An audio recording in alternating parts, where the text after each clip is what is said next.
Assalamualaikum warahmatullahi wabarakatuh. Kami CGP Angkatan 9 Kabupaten Sleman akan melaksanakan demonstrasi kontekstual untuk memenuhi tugas modul 2.3 Supervisi Akademik. Selamat menyaksikan. Permisi Pak. Ya, mari silakan duduk Bu Dani. Terima kasih Pak. Ya, apa kabar Bu Dani? Alhamdulillah Pak, kabar saya baik. Gimana kabar Bapak? Alhamdulillah, saya juga baik. Ya, saya dengar Bu Dani mau melakukan coaching ini sama Bu Puji ya? Iya Pak, betul Pak. Oke, sudah siap melakukan coaching?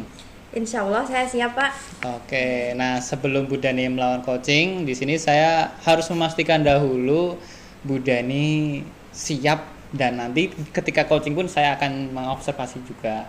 Nah, seperti yang kita ketahui nanti kan ketika Ibu Dani melakukan coaching, saya harap Ibu Dani bisa tetap melakukan sesuai dengan yang menjadi prinsip kita sebagai coach, yaitu ketika menjadi coach harus menggunakan paradigma berpikir coaching, ada fokus pada coaching, lalu bersikap terbuka dan harus ingin tahu, lalu memiliki kesadaran diri yang kuat dan juga mampu melihat peluang baru masa depan. Baik Pak. Oke, nah kalau dari sisi kompetensi coaching yang ingin Bu Dani kembangkan, apa ini kira-kira? Sepertinya kalau untuk kesempatan kali ini saya akan mengembangkan kompetensi di kehadiran penuh. Oke. Terus dalam mendengarkan secara aktif. Oke, mendengarkan secara aktif dan kehadiran penuh. Oke, baik.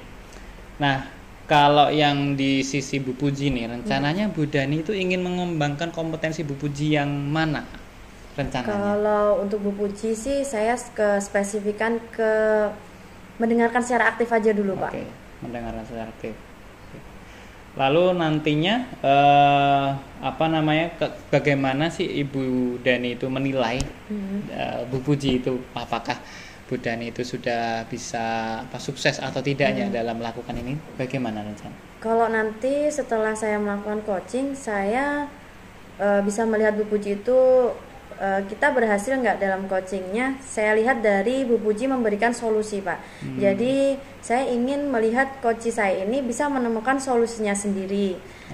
Paling tidak dia tahu bagaimana langkah-langkah untuk menyelesaikan permasalahan yang sedang dia hadapi. Oke. Nah ini nanti dalam Bu Dani melakukan coaching terhadap Bu Puji, saya juga akan menilai, tentunya yang akan saya nilai sesuai dengan kompetensi inti coaching. Saya akan mendengar bagaimana Bu Dani mendengarkan secara aktif, yang mana harus bebas dari judgement, dari asumsi dan lain-lain, dan juga bagaimana Bu Dani menangkap emosi Bu Puji nanti. Baik. Selain itu juga saya akan menilai bagaimana Bu Dani dalam mengajukan pertanyaan berbobot. Baik. Dan tentunya bisa memberdayakan Bu Puji sebagai coach nantinya. Baik Pak. Dan jangan lupa nanti juga harus mendengarkan menggunakan rasa. Baik. Ya, rasa kan kita receive dulu, terima dulu, kita apresiasi, lalu kita simpulkan, summarize, dan yang terakhir kita berikan pertanyaan lagi. Jadi tidak langsung ditanyain. Baik Pak. Dan yang terakhir sebelum memulai, jangan lupa prinsip coaching ada 3, kemitraan. Jadi jadikan Bu Puji itu sebagai mitra Bu Dani. Lalu ada juga proses kreatif. Dan yang terakhir maksimalkan potensi yang ada dalam coaching Anda Bu Puji. Oke. Sudah siap ya? Siap Pak. Oke, semoga lancar. Nanti saya akan menemani Bu Dani dalam melakukan coaching bersama Ibu Puji. Baik. Oke, mari kita mulai. Oke Pak. Dari Ibu Puji. Terima kasih Pak. Ya. Assalamualaikum. Waalaikumsalam warahmatullahi wabarakatuh. Terima kasih. Selamat pagi Bu Puji. Selamat pagi Ibu. Gimana kabarnya hari ini Bu? Alhamdulillah baik sekali Ibu. Oke. Dengar-dengar Bu Puji mau bercerita sesuatu kepada saya? Iya ini Bu, saya itu sedang mengalami agak kebuntuan ini Bu. Oke. Anak-anak saya di kelas 5 itu semangatnya untuk belajar itu sedang menurun. Oh jadi gitu. Kalau semangat belajarnya menurun, berarti itu juga menjadi PR untuk gurunya ya kan Bu ya? Oke, berarti hari ini kita ini akan mendapatkan satu hasil dari cerita kita, ya nggak? Nah, tujuan kita hari ini apa Bu? Mendapatkan strategi yang baik untuk mengatasi masalah saya tentunya Ibu. Berarti kita hari ini harus dapat strategi ya Bu ya. Nanti strategi Bu bisa dibagi kepada saya dan saya bisa melakukannya juga gitu. Oke. Kalau untuk permasalahannya tadi, itu masalah motivasi belajar itu biasanya dikarenakan apa Bu? Dilihat dari nilai-nilai yang anak-anak peroleh ini, nilai-nilainya kan menurun. Kemudian saya sudah menanyai anak-anak satu persatu kenapa bisa hal itu terjadi. Yang pertama tentu anak-anak mengalami motivasi yang menurun. Kemudian yang kedua, perhatian orang tua di rumah itu kurang. Jadi anak-anak itu kurang ditanyai tadi belajar apa di sekolah, di rumah tidak ada yang ngaruh ke lagi. Jadi anak-anak juga kalau misalkan ada tugas atau PR itu utuh sampai sekolahan itu belum dikerjakan lagi, seperti itu. Kalau untuk motivasi belajar sendiri itu biasanya dilihat dari sikap anak yang seperti apa sih Bu? Biasanya anak-anak itu kalau itu malah main sendiri Ibu. Main sendiri di kelas gitu. Iya. Kalau untuk perhatian dari orang tua biasanya anak-anak menunjukkan sikap yang gimana sih? Atau mereka cerita dengan ibu gitu? Kadang mereka itu dari awal sudah menunjukkan raut wajah yang kurang semangat gitu ya di sekolahan. Mungkinkah mereka punya masalah di rumahnya gitu. Kalau menurut ibu lingkungan di rumah juga menentukan nggak? Sedikit banyak pasti menentukan ya. Lingkungan belajar anak-anak itu juga menentukan bagaimana anak-anak di rumah dan di sekolah seperti itu. Baik, berarti di sini saya garis bawahi ya Bu ya, masalahnya ada motivasi belajarnya yang menurun, terus juga ada perhatian orang tua yang berkurang, terus juga lingkungan juga sedikit mempengaruhi. Lalu untuk semua permasalahan ini, kira-kira Ibu ada rencana apa sih untuk menghadapi anak-anak yang seperti itu? Kalau dari motivasi sendiri tentu saya lebih berusaha lagi untuk memberikan pembelajaran yang menyenangkan dan menarik untuk anak-anak seperti itu, agar ketika mereka tidak cuma datang, duduk, diam, pulang. Jadi anak-anak harus belajar yang lebih bermakna di sekolahan. Baik, pembelajaran yang menyenangkan. Kalau menurut Ibu pembelajaran yang menyenangkan buat anak-anak itu seperti apa sih? Otomatis anak-anak merasa enjoy di sekolahan, mau mengikuti pembelajaran dengan bahagia, kurang lebih seperti itu. Oh baik, seperti kayak misal memberikan pembelajarannya pakai video seperti itu ya. Oke. Kalau untuk perhatian dari orang tua, sudah ada strategi yang pernah dilakukan belum dari sekolah? Kemarin kan saya baru tanya anak-anak ya, masalah apa di rumah seperti itu. Nah, namun kalau ini masalahnya di keluarga, otomatis kan anak tidak bisa menyelesaikannya. Jadi mungkin rencana saya minggu depan saya akan mengundang paguyuban orang tua. Jadi saya akan memberikan sosialisasi bahwa anak-anak itu mengalami seperti ini loh di sekolahan. Jadi setidaknya orang tua di rumah juga bisa memberikan perhatian yang lebih pada anak-anak mereka. Kalau untuk kegiatan paguyuban orang tua itu sendiri pasti bisa semuanya hadir atau tidak Bu? Biasanya hadir Ibu. Kalau tidak bisa hadir pun biasanya mereka kan memberitahu ya. Jadi misalkan nanti kebanyakan tidak bisa hadir, mungkin bisa ditunda hari yang mereka bisa hadir semua, atau mencari hari yang sore ketika mereka pulang sekolah. Oke. Kalau untuk strategi sosialisasi dengan orang tua ini apakah sudah efektif atau belum sih Bu? Efektif atau belumnya kan saya belum mencoba ya Bu ya. Ini hanya rencana awal, jadi semoga nanti ketika saya dan orang tua bertemu kita bisa mendapatkan solusi yang baik. Oke, baik.